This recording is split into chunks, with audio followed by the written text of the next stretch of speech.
नमस्कार दोस्तों। मनुष्य के ज्यादातर कर्म व्यर्थ के उपकर्म, व्यर्थ की छटपटाहट, व्यर्थ के जंजाल, वह व्यर्थ ही हंसता है, व्यर्थ ही रोता है। कि किसी एक गांव में एक पंडित रहता था। उसको व्यर्थता से अत्यंत चिढ़ थी। गांव के लोग उसका खूब मान सम्मान करते। व्यर्थ सवालों की खातिर वह लोगों को खूब खरी खोटी भी सुनाता, पर लोगों में कुछ भी बदलाव नजर नहीं आया।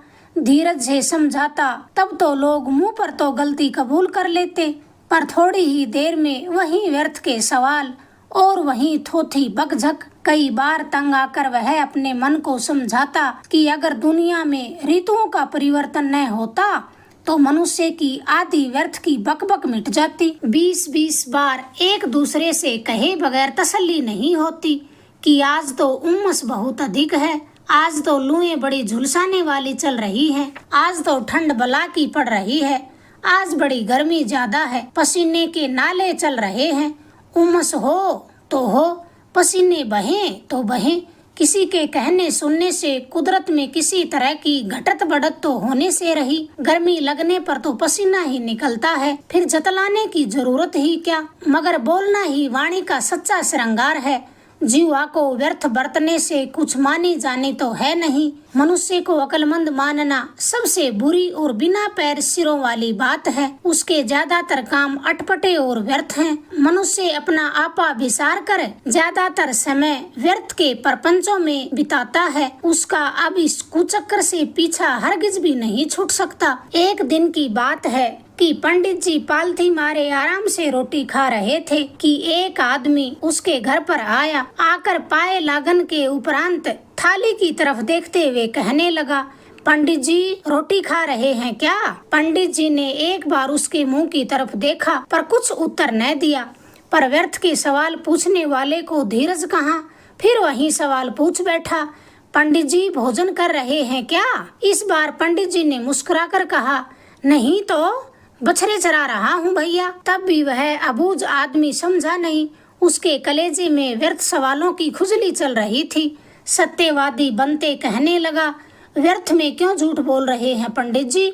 आप तो आलथी पालथी मारे रोटी जीम रहे हैं, बछड़े कहाँ चरा रहे हैं? पंडित जी कोर चबाते चबाते ही कहने लगे, तब तुम व्यर्थ के सवाल क्यों पूछ रहे हो? या तो मैं एकदम पागल या गांव एकदम बावरा। रोजाना यही सबक याद करवाता हूँ, पर तुम लोगों की बुरी आदत नहीं छूटती।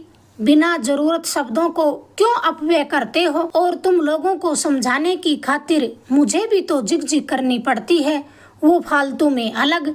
इस पर उस आदमी ने दोनों कान पकड़ते हुए कहा, अब मैं आगे से पूरा ध्यान रखूंगा पंडित जी। ध्यान तो उसने सचमुच पूरा ही रखा कि बाएं हाथ से मक्खियां उड़ाते पंडित के नजदीक बैठता हुआ फिर बोला, इस साल तो मक्खियों ने जान ले छोड़ी है, आराम से निवाला भी नहीं तोड़ने देती। पंडित जी मक्खियां उड़ाते हाथ से कान पकड़ते बोले, दोष सारा मेरा ही है कि तुम लोगों को समझाने में मगजमारी करता हूँ। बेअकल के आदमी थोड़ा सोच तो सही, तेरी यह बात सुनकर मक्खियां क्या कम हो जाएंगी? पंडित ने जब ये कहा तो उस आदमी को थोड़ा कड़वा लगा। कहने लगा, पंडित जी आप तो चिड़चिड़े बड़े हैं। मनुष्य मनुष्य से मिलता है तब कुछ न कुछ बात तो करनी ही पड़ती है। पत्थरों की तरह एकदम गूंगा कैसे रहा जा सकता है? पंडित ने कहा, व्यर्थ लर लर किए बगैर तुम लोगों का अफारा नहीं झड़ता, पर तुम लोगों को समझाने की खातिर मुझे भी काफी जिग करनी पड़ती है।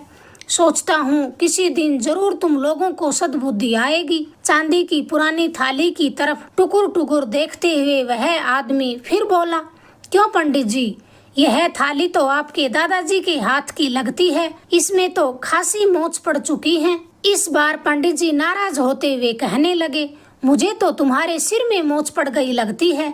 यह थाली चाहे एकदम नई नकोर हो चाहे पुरानी हो, तुम्हें कोई खरीदनी तो है नहीं। इस पर वह आदमी नरम पड़ता हुआ कहने लगा, मेरी ऐसी औकात होती तो आप भी ऐसा ताना न देते। पूछने से थाली का या आपका कुछ टूट तो नहीं गया, फिर इसमें नाराज होने की बात ही क्या? पंडित जी कुछ ठंडे सुर में कहने लगे, मैं नाराज नहीं होता, बेकार ही तुम लोगों को समझाने की चेष्टा कर रहा हूँ। व्यर्थ के सवाल पूछने के मुकाबले तो चुप रहना ही अच्छा है। पंडित के बड़े बोल सुन वह आदमी तहस में आ गया। हाथों ही हाथों निपटारा करते हुए कहने लगा, आप ही बताएं, थाली की या हथेली में रखकर खाना अच्छा है? फिर आप यह व्यर्थ का दिखावा ही क्यों कर रहे हैं? अच्छाई की शिक्षा देना आसान है, पर अमल में लाना बड़ा मुश्किल है ना पंडित जी? पंडित जी उसकी बातों पर कुछ देर तक सोचते रहे, पर उससे सब्र न हुआ। फिर कुदेर कर पूछा, अब मौन धारण करने से कुछ नहीं होगा, कुछ न कुछ तो जवाब देना ही पड़ेगा। अत्यधिक अचंभे की बात कि इस तरह कुदेरने पर पंडित ने आपा नहीं खोया। विनम्रता से फिर कहने लगा, आज तुम मुझे अच्छा गुरु मिल गया। मुंह के थूक सने शब्दों से काम नहीं चलेगा। तुम्हारी बात 16 आने सच्ची है। मान मर्यादा निभाने के लिए कई व्यर्थ के प्रपंच करने ही पड़ते हैं। गुरु दक्षिणा में यह चांदी की थाली तुम्हें स्वीकार करनी ही होगी। उसके बाद पंडित और उस आदमी में थाली के लिए व्यर्थ ही झगड़ा हुआ। आखिर पंडित जी की जिद के सामने आदमी को झुकना ही पड़ा। खुशी खुशी थाली सौंपते वक्त पंडित ने पूछा, पर तू आया किस काम था? उसकी तो तूने चर्चा ही नहीं की। कब से व्यर्थ की जिग जिग किए जा रहा है? तब वह आदमी मुस्कुराते हुए कहने लगा, व्यर्थ की कैसे? मेरे लिए तो यह जिग जिग बड़ी फायदेमंद रही। आया तो सूप मांगने था और चांदी का थाल हाथ लग गया, पर आज की जिग जिग आपको काफी महंगी पड़ गई है। पंडित जी उसकी गर्दन की तरफ हाथ पसारते हुए कहने लगे, तेरे गले की सौगंध, मैं आज तो बेहद खुश हूँ। कई व्यर्थ वस्तुओं से पीछा छूट जाएगा। उस दिन के पश्चात पंडित को भारी मुश्किल हो गई। मिलता वहीं ज्यादा बकबक किए बगैर उसका पीछा न छोड़ता। पंडित जी बुरी तरह तंग आ गए। रास्ते में लड़के छोकरे मस्करी करते हुए दूर से पुकार कर कहते, पंडित जी हमें भी चांदी की थाली दे दीजिए, वरना हम भी बोलते चले जाएंगे। हमें भी व्यर्थ की बकबक करनी आती है। न हो तो ऐसे सवाल पूछने भी आते हैं। चांदी की थाली देना बस की बात नहीं है तो कांसे की ही दे देना। पर नादान लड़कों को चिढ़ाने की पंडित ने कुछ परवाह न की। मुस्कुराकर जवाब देने लगा, कोई न कोई शिक्षा की बात बतलाओ तो तुम्हें भी गुरु दक्षिणा से इनकार नहीं करूँगा। उसके बाद पंडित जी व्यर्थ वस्तुओं के पीछे हाथ धोकर पड़े सो अच्छा भला पाप काट डाला। पूर्वजों की हवेली बेचकर रहने के लिए एक झोपड़ा बना लिया। खाने लायक बर्तन बासन छांटकर शेष सारे इधर उधर ऐसे ही बांट दिए। 3 लोगों के परिवार की खातिर भैंस की भी अब क्या जरूरत थी। पास के गांव में एक गुज्जर रहता था। 8 कोस के फासले पर चुनिंदा गायें थी उसके पास। एक दिन पंडित को सूझी तो सीधे अपनी भैंस लेकर गुज्जर के पास जा पहुंचा। जैसे तैसे पंडित भैंस के बदले में गुज्जर से गाय खरीद लाया। गाय लेकर गुज्जर के घर से बाहर निकलते ही सवालों की शुरुआत हो गई। एक औरत ने गाय की कीमत पूछी तो पंडित ने सारी बात सिलसिलेवार बता दी। 50 कदम चलने पर वही सवाल कि पंडित ने इस गाय को कितने में खरीदा है। पंडित जी ने उसको आधा अधूरा उत्तर दे दिया। गांव से निकलते ही वही सवाल। पंडित जी अनसुनी करते हुए आगे निकल आए। फिर तो गांव-गांव में सवालों के हमलों का जवाब देते देते पंडित एकदम तंग आ गए।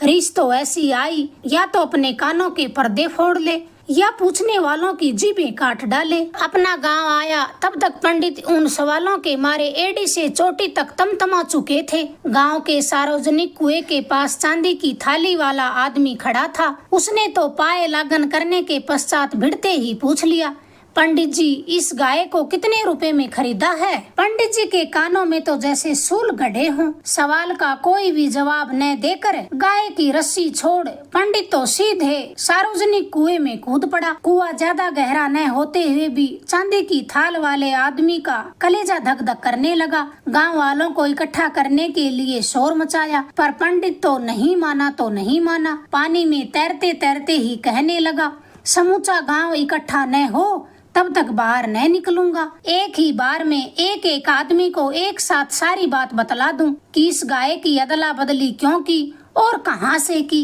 आखिर समूचे गांव ने मिलकर हाथ जोड़े, मिन्नतें की। तब पंडित ने बाहर निकलना कबूल किया। रस्सी पकड़े पंडित कुएं के आधे ही रास्ते आया था। तब तक उस थाली वाले आदमी ने मुश्किल से सब्र रखा। फिर झुककर पूछ बैठा, पंडित जी ज्यादा चोट तो नहीं आई? इस सवाल के साथ पंडित ने ऊपर की ओर देखा। रीस की जगह जबरन हंसी आ गई। हंसते हंसते ही कहने लगा, मेरे पास चांदी की एक थाल थी, सो मैंने तुम्हें दे दी। अब सवाल पूछने से कोई फायदा नहीं है। कुएं की जगत के पास आते ही एक समझदार बुजुर्ग अपनी सफेद दाढ़ी को सहलाता हुआ फिर बोल उठा, सारे के सारे कपड़े गीले हो गए हैं क्या पंडित जी? पंडित के होठों पर तो मुस्कान की जगह मानो अंगारे सुलग उठे। एक जलती निगाह उसकी ओर फेंककर जल्दी से रस्सी को हाथों से छोड़ दिया। पानी में गिरने की जोर से आवाज सुनाई दी। उस आवाज के साथ ही उस समझदार बुजुर्ग को लगा कि उसके गले में फंसा ब्रह्म हत्या का यह निवाला न निगला जा रहा है न उगला जा रहा है। मगर थोड़ी देर बाद पता लगा कि पंडित तो पानी में तैर ही रहे हैं। फिर पंडित से कान पकड़कर व्यर्थ के सवाल न करने की सब लोगों ने कसम खाई। मगर पंडित जी कुएं से बाहर तभी आए जब उसने दूसरे गांव में बसने का निर्णय कर लिया। पंडित अपना बोरिया बिस्तरा उठाकर दूसरे गांव जा बसा। मगर व्यर्थ के सवालों ने पंडित का आज तक पीछा नहीं छोड़ा। अगर आपको ये किस्सा पसंद आया, प्लीज चैनल को सब्सक्राइब करें, वीडियो को लाइक करें। धन्यवाद दोस्तों।